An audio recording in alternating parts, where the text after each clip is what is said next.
নমস্কার, শুনছেন গল্পটিয়ান।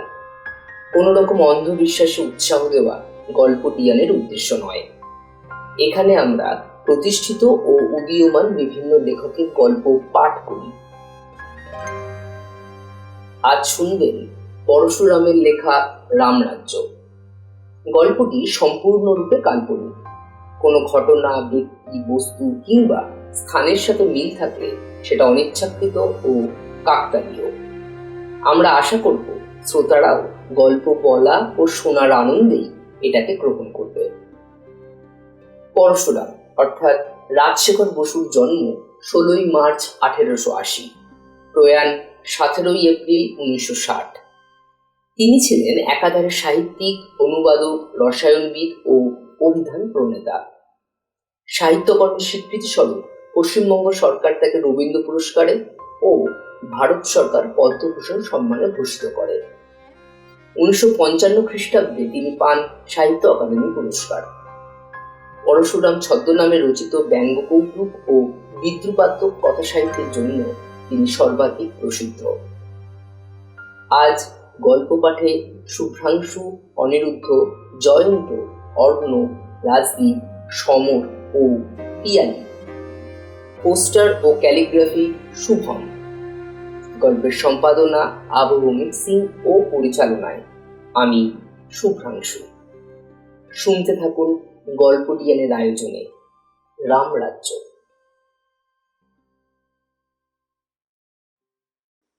জেলা জজ সুবোধ রায় সম্প্রতি অবসর নিয়ে কলকাতায় বাস করছেন। তিনি এখন গীতা পড়েন, সস্ত্রীক ঘন ঘন সিনেমা দেখেন, বন্ধুদের সঙ্গে ব্রিজ খেলেন এবং রাজনীতি নিয়ে তর্ক করেন। তার আরেকটি শখ আছে। প্রতি শনিবার সন্ধ্যায় তার বাড়িতে একটি সেয়ান্স বা পেট চক্রের অধিবেশন হয়।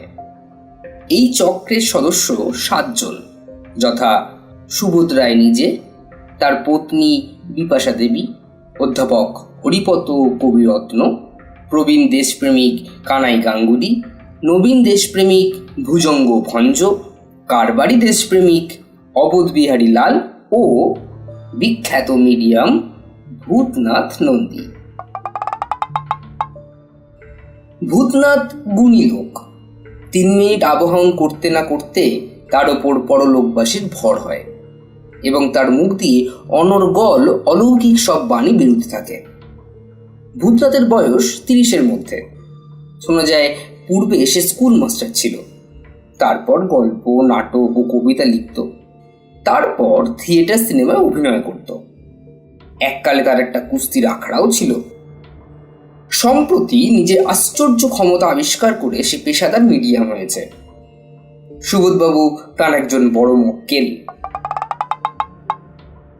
পেট চক্রের মামুলি পদ্ধতি হচ্ছে, অন্ধকার ঘরে সদস্যগণ টেবিলের চারধারে বসেন এবং সকলে হাত ধরাধরি করে কোনো পরলোকবাসীকে এক মনে ডাকেন। কিন্তু সুবোধবাবু খুঁতখুঁতে লোক। অন্ধকারে অন্য পুরুষ, বিশেষ করে ওই ভুজঙ্গ ছোকরা তার দ্বিতীয় পক্ষে স্ত্রীর হাত ধরে থাকবে, এ তিনি মোটেই পছন্দ করেন না। ভাগ্যক্রমে ভূতনাথকে পেয়ে তিনি নিশ্চিন্ত হয়েছেন। লোকটির আশ্চর্য ক্ষমতা। প্রেতাত্মার দল যেন তার পোষ মানা। সে যেখানে মিডিয়াম হয় সেখানে হাত ধরার দরকারই হয় না, অন্ধকার না হলেও চলে। এমনকি প্রেতাত্মার কথার ফাঁকে ফাঁকে নিজেদের মধ্যে গল্প করা চলে, চা সিগারেট পান খেতেও বাধা নেই। আজ শনিবার সন্ধ্যাবেলায় নিজের বড় ঘরে যথারীতি পেটচক্রের বৈঠক বসেছে। সকল সদস্যই উপস্থিত আছেন। ঘরে আলো জ্বলছে, কিন্তু সব দরজা জানলা বন্ধ, পাছে কোনো উটকো লোক সে বিঘ্ন ঘটায়। পূর্বে কয়েকটি অধিবেশনে চন্দ্রগুপ্ত, সিরাজউদ্দৌলা, নেপোলিয়ন, হিটলার প্রভৃতি নামজাদা লোক এবং পরলোকগত অনেক আত্মীয় স্বজন ভূতনাথের মারফত তাদের বাণী বলেছেন। সুবোধবাবু প্রশ্ন করলেন, আজ কাকে ডাকা হবে? ভুজঙ্গ ভঞ্জ বললে, আমার দাদামশাইকে একবার ডাকুন। তার ভিক্টোরিয়া মার্কা গিনিগুলো কোথায় রেখে গেছেন খুঁজে পাচ্ছি না। শুনে অবোধ বিহারী লাল বললে, দাদা, চাচা, মামু, মৌসা ওসব ছড়িয়ে দেন। মহাত্মাজিকে বলান, দেখছেন তো দেশ জাহান নামে যাচ্ছে। তিনি একটা সলাহ দেন, জৈসে তুরন্ত রামরাজ হইয়ে যায়। কানাই গাঙ্গুলি মত দিলে, তাকে আর কষ্ট দেওয়া কেন, ঢের করে গেছেন, এখন বিশ্রাম করুন। তখন ভুজঙ্গ ভঞ্জ বললে, মহাত্মাজিকে ডেকে লাভ নেই, তিনি কি বলবেন তা তো জানাই আছে।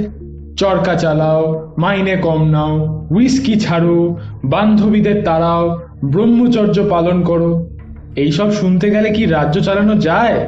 কি বলেন কানাইদা? এসবের মাঝে বিপাশা দেবী বললেন, আচ্ছা, মহাত্মাজির যিনি ইষ্টদেব, সেই রামচন্দ্রকে ডাকলে হয় না? বহুত अच्छी बात বলিয়েছেন, রামচন্দ্রজি কই বুলান। হ্যাঁ, সেই ভালো, রামরাজ্যের ফার্স্ট হ্যান্ড খবর মিলবে। ভুজঙ্গ বললে, তাকে কোথায় পাবে? তিনি ঐতিহাসিক পুরুষ কিনা তারই ঠিক নেই। ভূতনাথ বাবু কি বলেন? হ্যাঁ, চেষ্টা করে দেখা যেতে পারে। বিপাশা দেবীর প্রস্তাব সৌৎসাহে সর্বসম্মতিক্রমে গৃহীত হল। তখন সকলে গুনগুন করে রঘুপতি রাঘব রাজারাম গাইতে লাগলেন। রঘুপতি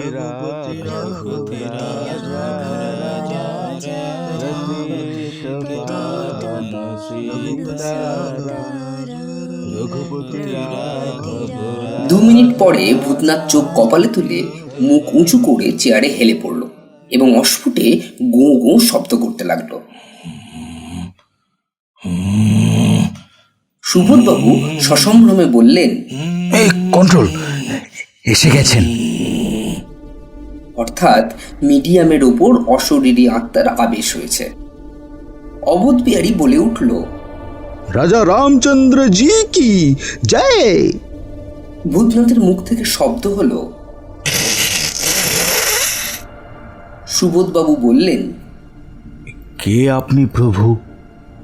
राष्ट्रभाषा हिंदी में पूछिए, रामचंद्र जी बांग्ला समझेन ना। अब कौन है महाराज? আবার খ্যাক খ্যাক। কবিরত্ন হাত জোর করে সবিনয়ে বললেন, প্রভু, আমাদের যদি অপরাধ হয়ে থাকে তো মার্জনা করুন, কৃপাপূর্বক বলুন কে আপনি। ভূতনাথের মুখ থেকে উত্তর বেরুল, अहम मारुति। अरे ये तो चीना बोली बोलছে। আরে চীনা নয়, উনি দেব ভাষায় বলছেন, আমি মারুতি। স্বয়ং পবননন্দন শ্রী হনুমানের আবির্ভাব ঘটেছে।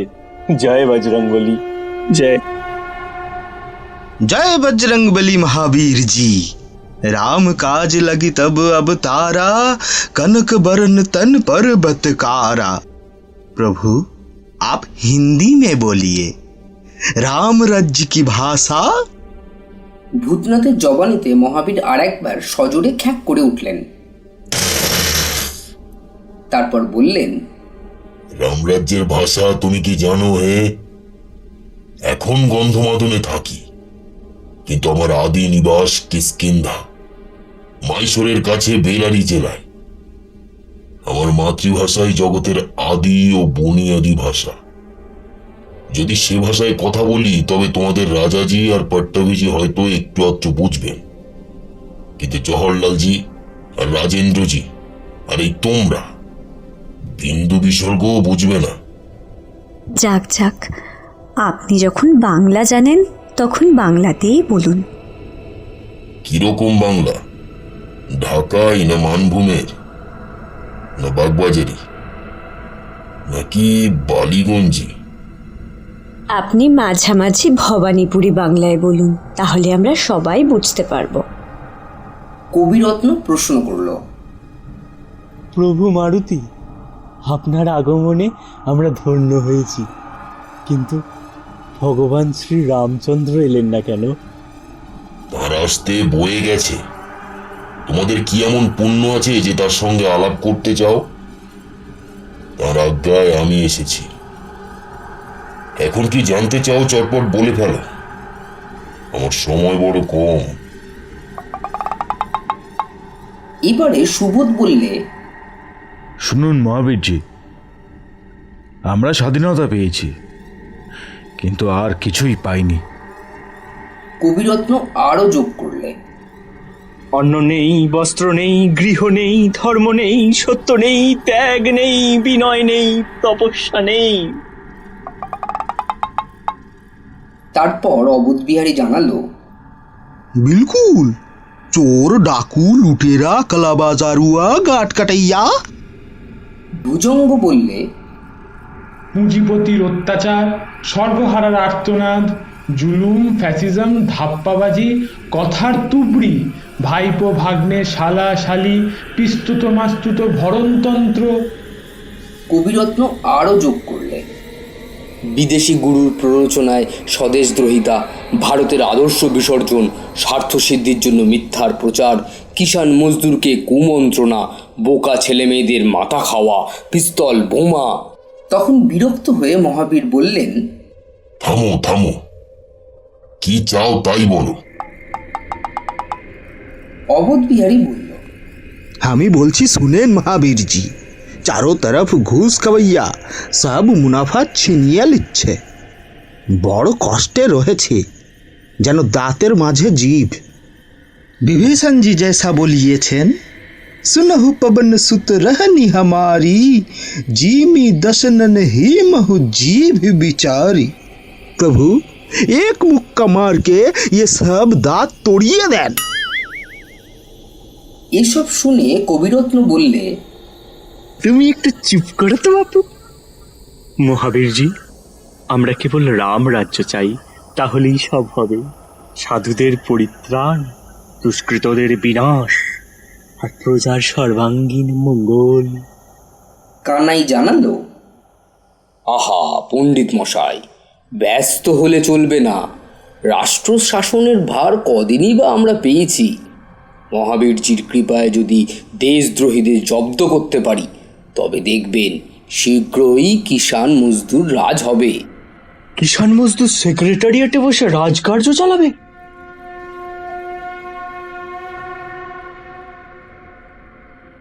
ভুজঙ্গ বললে, শুনেন কেন সব কথা? শুধু ভোট বজায় রাখবার জন্য ধাপ্পাবাজি। ভাই হে, ধাপ্পাবাজির ওস্তাদ তো তোমরা, তোমাদেরই গুটি কতক বলি আমরা শিখেছি। তখন সুবোধ বাধ্য হয়ে বললে, থামো, এখন ঝগড়া করো না। মহাবীরজি, দলাদলিতে দেশ উৎসন্নে যাচ্ছে, আপনি একটা প্রতিকারের উপায় বলুন। আমরা চাই বিশুদ্ধ ডেমোক্রেসি, অর্থাৎ গণতন্ত্র, কিন্তু নানা দলে নানা কথা শুনে লোকে ঘাবড়ে যাচ্ছে, ডেমোক্রেসির দানা বাঁধতে পারছে না।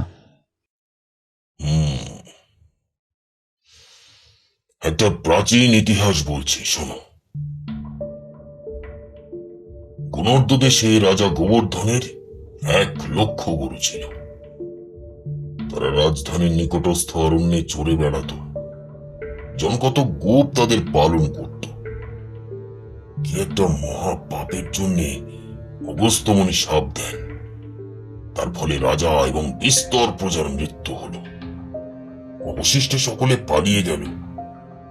রাজার গরুর পাল রক্ষকের অভাবে উদ্ভ্রান্ত হয়ে পড়ল এবং হিংস্র জন্তুর আক্রমণে বিনষ্ট হতে লাগলো। তখন একটি বিজ্ঞ বৃষ বললে, এরকম অরাজক অবস্থায় তো আমরা বাঁচতে পারবো না। ওই পর্বতের গুহায় পশুরাজ সিংহ থাকেন, চলো আমরা তার শরণাপন্ন হই। গুরুদের প্রার্থনা শুনে সিংহ বলল, উত্তম প্রস্তাব। আমি তোমাদের রাজা হলুম, তোমাদের রক্ষাও করব, কিন্তু আমাকেও তো জীবন ধারণ করতে হবে। অতএব তোমরা রাজকর স্বরূপ প্রত্যহ একটি নধর গরু আমাকে পাঠাবে। গরুর দল রাজি হয়ে প্রণাম করে চলে গেল এবং সিংহকে রাজকর দিতে লাগলো। কিছুকাল পরে সিংহ মাতব্বর গরুদের ডেকে আনিয়ে বললে, দেখো, একটা গরুতে কুলোচ্ছে না। রাজ্য শাসনের জন্য অনেক অমাত্য পাত্র মিত্র বহাল করতে হয়েছে, আর আমিও সংসারী লোক, পুত্রকন্যা ক্রমেই বাড়ছে। তাদেরও তো খাওয়াতে হবে। অতএব রাজকর বাড়াতে হচ্ছে। এখন থেকে তোমরা প্রত্যহ 10টি গরু পাঠাও। গরুরা বিষণ্ণ হয়ে যে আজ্ঞে বলে চলে গেল। আরো কিছুকাল পরে সিংহ বললে, ওহে প্রজাবৃন্দ, 10টি গরুতে আর চলে না। আর এই রাজ্য শাসন সোজা কাজ নয়। আর তোমরা অতি বেয়ারা প্রজা। তোমাদের দমনের জন্য বিস্তর কর্মচারী রাখতে হয়েছে। অতএব এখন থেকে প্রতিদিন 20টি করে গরু পাঠাও। গরুর মুখপাত্ররা উপায়ান্তর না দেখে এবারেও বললে, যে আজ্ঞে মহারাজ। তারপর কাঁদতে কাঁদতে ফিরে গেল। তখন সেই বিজ্ঞ বৃষ বললে, এই অরণ্যের উত্তর প্রান্তে এক মহাস্থবির তপস্বী বৃষ আছেন। পূর্বজন্মে তিনি ব্রাহ্মণ ছিলেন। অখাদ্য ভোজনের ফলে তিনি বিষত্ব পেয়েছেন। তখন তিনি তপস্যা করে গবর্ষী হয়েছেন। তিনি মহাজ্ঞানী। চলো, তাকে আমাদের দুঃখ জানাই। গরুরা গবর্ষীর আশ্রমে গিয়ে তাদের দুঃখের কথা বললে। কিছুক্ষণ ধ্যানস্থ থেকে গবর্ষী বললেন, আমি তোমাদের একটি মন্ত্র শিখিয়ে দিচ্ছি। এটি তোমরা নিরন্তর জপ করো। গহিতায় গহির গবাং শাসনম, গহিতায় গহির গবাং শাসনম। বিপাশা জানতে চাইল, মানে কি হলো? কবিরত্ন উত্তরে বলল, অর্থাৎ গরুর হিতের নিমিত্ত গরু কর্তৃক গরু শাসন। আশ্চর্য, ঠিক যেন government of the people, by the people, for the people. Mahavir আবার শুরু করলেন। তারপর শোনো, গবর্ষী বললেন, এই মন্ত্রটি তোমরা সর্বত্র প্রচার করবে। 1 মাস পর আবার আমার কাছে আসবে। গরুর দল মন্ত্র পেয়ে তুষ্ট হয়ে চলে গেল এবং 1 মাস পর আবার এলো। গবর্ষী প্রশ্ন করলেন, তোমাদের সংখ্যা কত? গরুরা বললে, প্রায় 1 লক্ষ। সিংহ অনেককে খেয়েছে, নয়তো আরো বেশি হতো। গবর্ষী বললেন, সিংহ আর তার অনুচর বর্গের সংখ্যা কত? গরুরা বললে, 100 হবে। তারপর গবর্ষী বললেন, মন্ত্র জপ করে তোমাদের তেজ বৃদ্ধি পেয়েছে। এখন এক কাজ করো, সকলে মিলে শিং উঁচিয়ে চারিদিক থেকে তেড়ে গিয়ে সিংহদের গুটিয়ে দাও। গরুর দল মহা উৎসাহে সিংহদের আক্রমণ করলে। গোটাকত গরু মরল, কিন্তু সিংহের দল একেবারে ধ্বংস হলো। এবারে বিপাশা বললে, কিন্তু আবার তো অরাজক হলো। মহাবীর উত্তর দিলেন, গরুরা গণতন্ত্রের মন্ত্র শিখেছে। তারা নিজেদের মধ্যে থেকে কয়েকটি চালাক উদ্যমশীল গরু নির্বাচন করে তাদের উপর প্রজা শাসনের ভার দিল। কিছুকাল পরে দেখা গেল সেই শাসক গরুদেরই খাড়া খাড়া গোঁপ বেরিয়েছে, শিং খসে গেছে, খুরের জায়গায় থাবা আর নখ হয়েছে। তাদের কেউ বাঘের, কেউ শিয়ালের, কেউ ভালুকের রূপ পেয়েছে। প্রজাগরুরা আশ্চর্য হয়ে জিজ্ঞাসা করলে, ভাই সব এ কি দেখছি? কোন পাপে তোমাদের এই শাপদ দশা হলো? শাসক গরুরা উত্তর দিল, পাপ নয়, আমরা ক্ষত্রিয় হয়েছি। ঘাস খেয়ে রাজকার্য করা চলে না। জাবর কাটতে বৃথা সময় নষ্ট হয়। এখন আমরা আমিষাহারী। ঘরে বাইরে শত্রুরা ওত পেতে আছে। তোমাদের রক্ষণ আর সেবার জন্য বিস্তর কর্মচারী রাখতে হয়েছে। আমাদের প্রচন্ড পরিশ্রম করতে হয়, সেজন্য ক্ষুধাও প্রবল। বনের সব মৃগ আমরা খেয়ে ফেলেছি। যদি সুশাসন চাও, তবে তোমরা সকলে কিঞ্চিৎ স্বার্থত্যাগ করে আমাদের উপযুক্ত আহার যোগাও, ওই যেমন সিংহের আমলে যোগাতে। গরুরা রাজি হলো। কিন্তু গুটি কতক ধূর্ত গরু ভাবলে, বাহ, এরা তো বেশ আছে, সর্দারি করে বেড়াচ্ছে, ঘাস খুঁজতে হচ্ছে না, জাবর কাটতে হচ্ছে না, আমাদেরই হাড় মাস কড়মড় করে খাচ্ছে, আমরাই বা ফাঁকে পড়ি কেন? এই স্থির করে তারা দল বেঁধে শপথ গরুদের গুটিয়ে তাড়িয়ে দিলে এবং নিজেরাই শাসক হলো। কিছুকাল পরে তারাও শপথ হয়ে গেল এবং তাদের দেখে অন্য গরুদেরও প্রভুত্বের লোভ হলো। এই রকমের সমস্ত গরু গুতগুতি কামড়া কামড়ি করে মরে গেল। গুণর্দ দেশ একটা গো ভাগাড়ে পরিণত হলো। কানাই তখন অবাক হয়েই বলল, আপনার এই গল্পের মরাল কি? আপনি কি বলতে চান? গণতন্ত্র খারাপ? তন্ত্রে রাজ্য শাসন হয় না, মানুষই রাজ্য চালায়। গণতন্ত্র বা যে তন্ত্রই হোক, তার শব্দ মাত্র, লোকে ইচ্ছানুসারে তার ব্যাখ্যা করে। সুবোধ বললে, ঠিক বলেছেন। ব্রিটেন, আমেরিকা, রাশিয়া প্রত্যেকেই বলে যে তাদের শাসনতন্ত্র খাঁটি ডেমোক্রেসি। শাসন পদ্ধতির নাম যাই হোক, দেশের জনগণ রাজ্য চালায় না, তারা কয়েকজনকে পরিচালক রূপে নিযুক্ত করে অথবা ধাপ্পায় মুগ্ধ হয়ে একজনের বা কয়েকজনের কর্তৃত্ব মেনে নেয়। এই কর্তারা যদি সুবুদ্ধি, সাধু, নিঃস্বার্থ, ত্যাগী, কর্মপটু হয় তবেই প্রজারা সুখে থাকে। কিন্তু কর্তারা যদি মূর্খ হয় অথবা ধূর্ত, অসাধু, স্বার্থপর, ভোগী আর অকর্মণ্য হয় তবে প্রজারা কষ্ট পায়।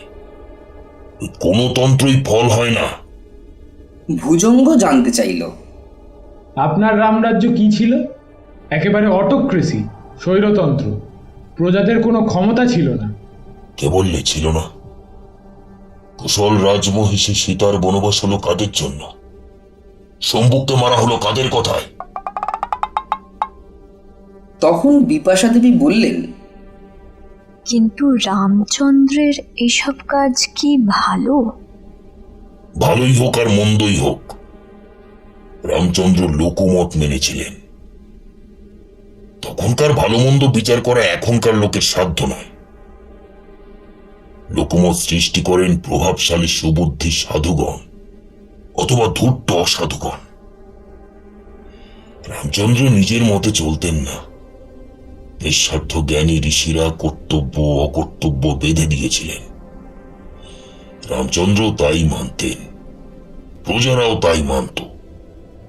হ্যাঁ, এখনকার বিচারে ঋষিদের অনেক বিধানে ত্রুটি বেরুবে, কিন্তু তারা ঐশ্বর্যকামী বা প্রভুত্বকামী ছিলেন না।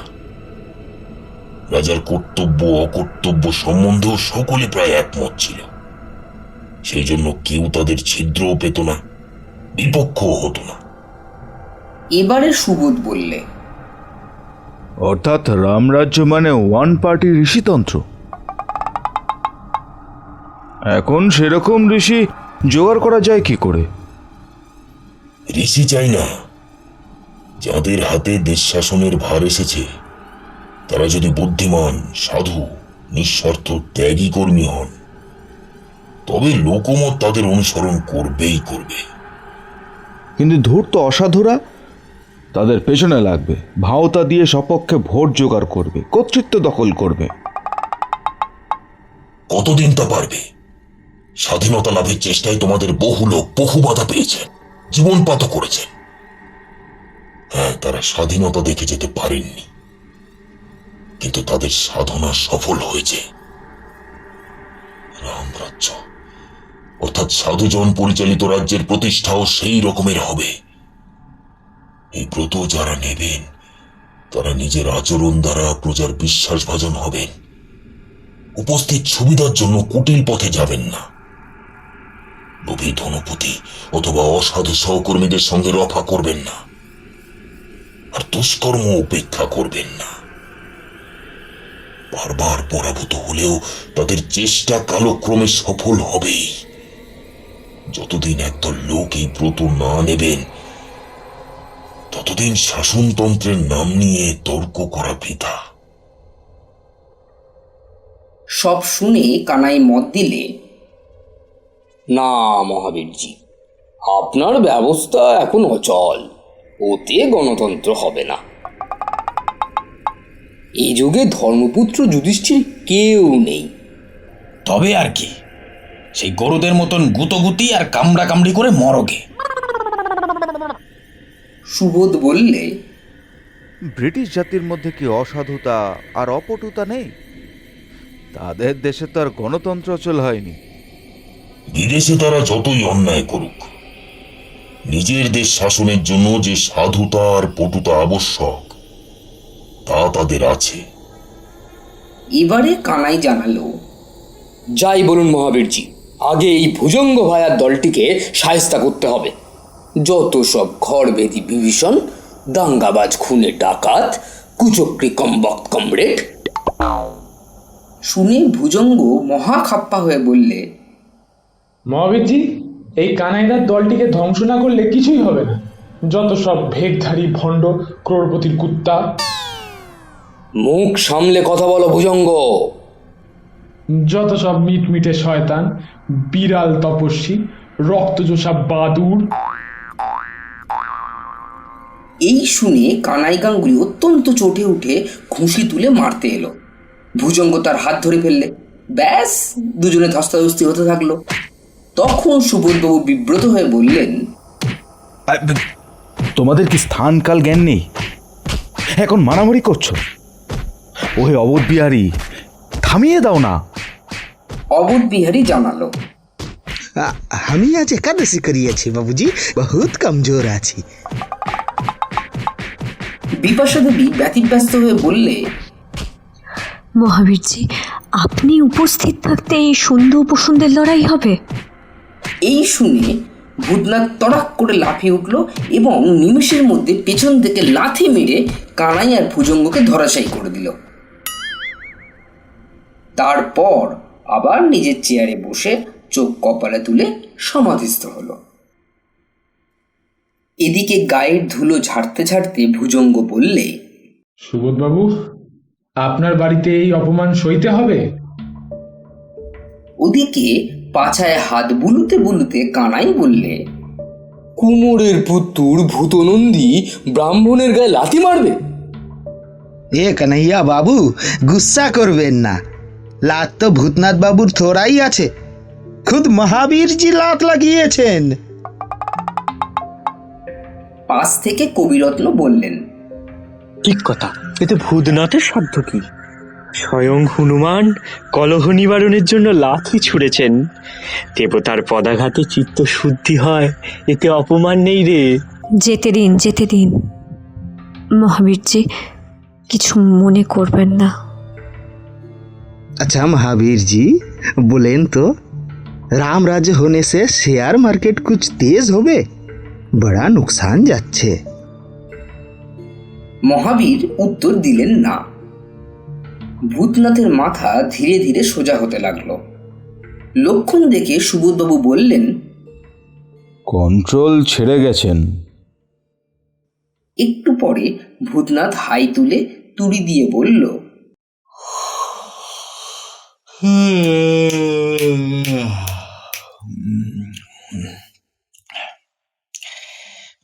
বলছি দাদা, একটু চা আনতে বলবেন?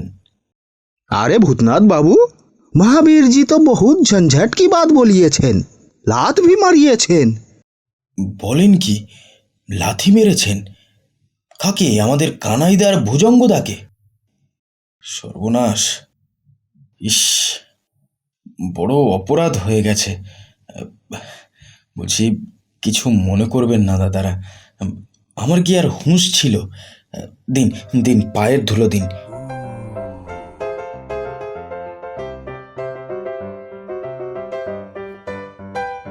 শুনছিলেন পরশুরামের রামরাজ্য। আমাদের আয়োজন ভালো লাগলে অবশ্যই গল্পটিয়ানকে লাইক, শেয়ার ও সাবস্ক্রাইব করবেন। আপনারাও ইমেলের মাধ্যমে আমাদের গল্প পাঠাতে পারেন। সেই গল্প নির্বাচিত হলে আমরা কথা দিচ্ছি তা গল্পটিয়ানে পাঠ করব। গল্প পাঠানোর সময় শুধু খেয়াল রাখবেন, গল্পটি অবশ্যই ওয়ার্ড ফাইলে 1000 শব্দের মধ্যে বাংলায় টাইপ করে পাঠাতে হবে। আমাদের ইমেল আইডি গল্প ডিসক্রিপশন বক্সে দেওয়া রইল। এছাড়াও গল্পটিয়ানের নিয়মিত আপডেট পেতে ফেসবুকে গল্পডিয়ান দ্য স্টোরি টেলার এই পেজে যুক্ত হন। আবার দেখা হবে নতুন সপ্তাহে। গল্প শুনুন, ভালো থাকুন। ধন্যবাদ।